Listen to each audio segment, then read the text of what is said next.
നമുക്ക് തിരുവനന്തപുരത്തേക്ക് ഒന്ന് പോകണം. വി അരുൺ അവിടെയുണ്ട്. അരുണ്, CPI-യും CPM-ഉം ഇനിയിപ്പോൾ LDF-ലെ മറ്റ് ഘടകകക്ഷികൾ കേരള കോൺഗ്രസ് ബി അവരുടെ സീറ്റിൽ സ്ഥാനാർത്ഥിയെ പ്രഖ്യാപിച്ചു കഴിഞ്ഞു. സ്ഥാനാർത്ഥി പ്രചരണം ആരംഭിച്ചു കഴിഞ്ഞു. മറ്റ് ഘടകകക്ഷികളുടെ പ്രഖ്യാപനം കൂടി വരാനുണ്ട്. പക്ഷേ അപ്പോഴും ഒരു മുഴ മുമ്പേ ഇറങ്ങിയിരിക്കുകയാണ് കളത്തിൽ LDF.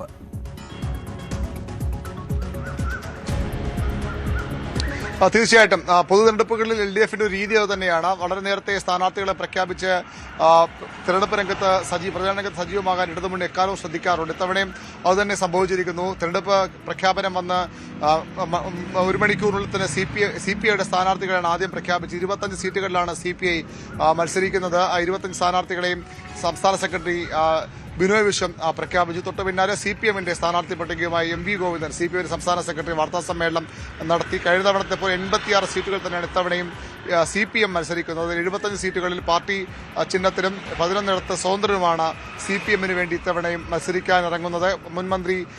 മന്ത്രി അബ്ദുറഹ്മാൻ അടക്കമുള്ളവർ CPM-ന്റെ സ്വതന്ത്ര സ്ഥാനാർത്ഥി പട്ടികയിലുണ്ട്. മുൻ മന്ത്രി KT ജലീലുണ്ട്.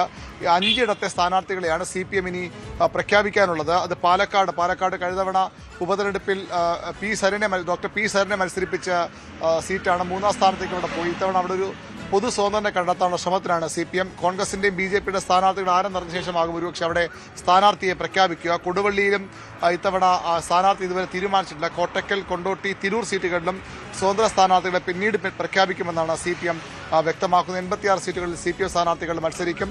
കേരള കോൺഗ്രസ് M 12 സീറ്റുകൾ തന്നെയാകും. 13ാം സീറ്റിന്റെ കാര്യത്തിൽ ഇതുവരെ ധാരണയായിട്ടില്ല എന്നാണ് അറിയുന്നത്. തിരുവനന്തപുരം സെൻട്രൽ സീറ്റ് ജനാധിപത്യ കേരള കോൺഗ്രസിനാണ്. ആന്റണി രാജുവിനാണ്. ആന്റണി രാജുവിന്റെ സ്ഥാനാർത്ഥിത്വം നാളെ കൃത്യമായ ചിത്രം വരും. ആന്റണി രാജുവിനെ എതിരെയുള്ള കേസിൽ അദ്ദേഹത്തെ ഹിച്ച കേസ് അദ്ദേഹം നാളെ അപ്പീൽ പോകുന്നുണ്ട്. ഹൈക്കോടതി വിധി അനുകൂലമെങ്കിൽ ആന്റണി രാജു തന്നെ ഇവിടെ വീണ്ടും സ്ഥാനാർത്ഥിയായിരിക്കും. അല്ലെങ്കിൽ അദ്ദേഹത്തിന്റെ പാർട്ടിയിലെ മറ്റാരെങ്കിലും സ്ഥാനാർത്ഥിയാക്കും. കോവളം ഇന്ത്യൻ സോഷ്യലിസ്റ്റ് ജനതാദൾ നൽകിയ സീറ്റാണ്, അവരുടെ സീറ്റാണ്. പക്ഷേ അവിടെ അത് CPM ഏറ്റെടുക്കാൻ ആലോചിക്കുന്നുണ്ട്. എന്നാൽ അവർ ഇതുവരെ അനുമതി നൽകിയിട്ടില്ല. അതുമായി ബന്ധപ്പെട്ട് ചില തർക്കങ്ങൾ ഇപ്പോഴും നിലനിൽക്കുന്നുമുണ്ട്. അതിലും വൈകാതെ തീരുമാനമുണ്ടാകും. നാളെയോ മറ്റന്നാളോ അവരുടെ സ്ഥാനാർത്ഥിയും പ്രഖ്യാപിക്കും. INL, NCP തുടങ്ങിയ പാർട്ടികളുടെ കാര്യത്തിലും ഇനിയും സ്ഥാനാർത്ഥി പ്രഖ്യാപനം വരേണ്ടതുണ്ട്. ചെറുകക്ഷികളിലാണ് പ്രധാനമായും ഇപ്പോൾ ഇടതുമുന്നണിയിൽ അസ്വസ്ഥതകൾ ഉള്ളത്. അതുകൂടി പരിഹരിച്ചുകൊണ്ട് വൈകാതെ ഇടതുമുന്നണി യോഗം ചേർന്ന് മുഴുവൻ സ്ഥാനാർത്ഥികളുടെ കാര്യത്തിൽ തീരുമാനമെടുക്കാനാണ് ഇടതുമുന്നണിയുടെ ആലോചന. ഏതായാലും വലിയ തിരുവനന്തപുരം സെൻട്രലിൽ ആന്റണി രാജുവിന് ഇനി സാധ്യതയുണ്ടല്ലേ? അത് സൂചന ഇന്നിപ്പോ MV ഗോവിന്ദൻ നൽകി.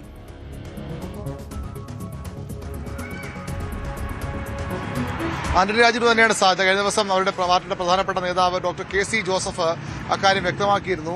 തിരുവനന്തപുരം സെൻട്രൽ ജനാധിപത്യ കേരള കോൺഗ്രസിനുള്ള സീറ്റാണ്. അത് വ്യക്തിക്കല്ല, പാർട്ടി നൽകിയ സീറ്റാണ്. ആന്റണി രാജു അയോഗ്യനാണ് അല്ലെങ്കിൽ അയോഗ്യത തുടരുകയാണെങ്കിൽ മറ്റൊരാളെ പാർട്ടി തന്നെ മത്സരിപ്പിക്കും. നേരത്തെ വിജയൻ തോമസ് KPCയുടെ മുൻ സെക്രട്ടറിയും പിന്നീട് BJP-യിലേക്ക് പോയ വിജയൻ തോമസിന്റെ പേര് അവിടെ പരിഗണിക്കപ്പെടുന്നു. പക്ഷേ വിജയൻ തോമസിനെ മത്സരിപ്പിക്കുന്നില്ല എന്ന് ഡോക്ടർ KC വ്യക്തമാക്കി.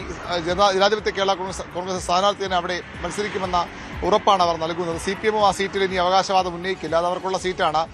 ആന്റണി രാജു മത്സരിക്കുന്നതിനോട് പൊതുവിൽ ആർക്കും യോജിപ്പില്ലെങ്കിൽ പോലും അത് ആരാണ് മത്സരിക്കാൻ തീരുമാനിക്കേണ്ടത് അവരാണെന്ന നിലപാടിലേക്ക് CPM എത്തിക്കഴിഞ്ഞു. അതുകൊണ്ട് തന്നെ അവർ ആ പാർട്ടി ആ സ്ഥാനാർത്ഥിയെ പ്രഖ്യാപിക്കും.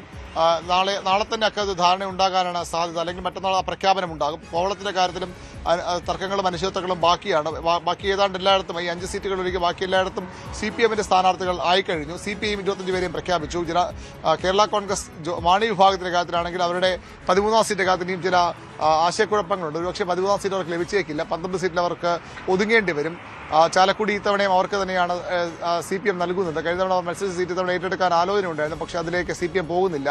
അവരുടെ ഒരു സീറ്റ് ഇനി എടുക്കാൻ ഉദ്ദേശിക്കുന്നില്ല. 86 സീറ്റുകൾ തന്നെ CPM സ്വതന്ത്രർ ഉൾപ്പെടെ മത്സരിക്കാൻ അപ്പുറത്തേക്ക് സീറ്റുകളിലേക്ക് പോകില്ല എന്നാണ്. അതാണ് കേരളത്തിലെ ഒരു തെരഞ്ഞെടുപ്പ് ചിത്രത്തിന്റെ ഒരു പകുതി, തെരഞ്ഞെടുപ്പിന്റെ ഒരു പകുതി ചിത്രം. LDF സ്ഥാനാർത്ഥികളുമായി പ്രഖ്യാപിച്ച തെരഞ്ഞെടുപ്പ് പ്രചരണവുമായി മുന്നോട്ട് പോവുകയാണ്.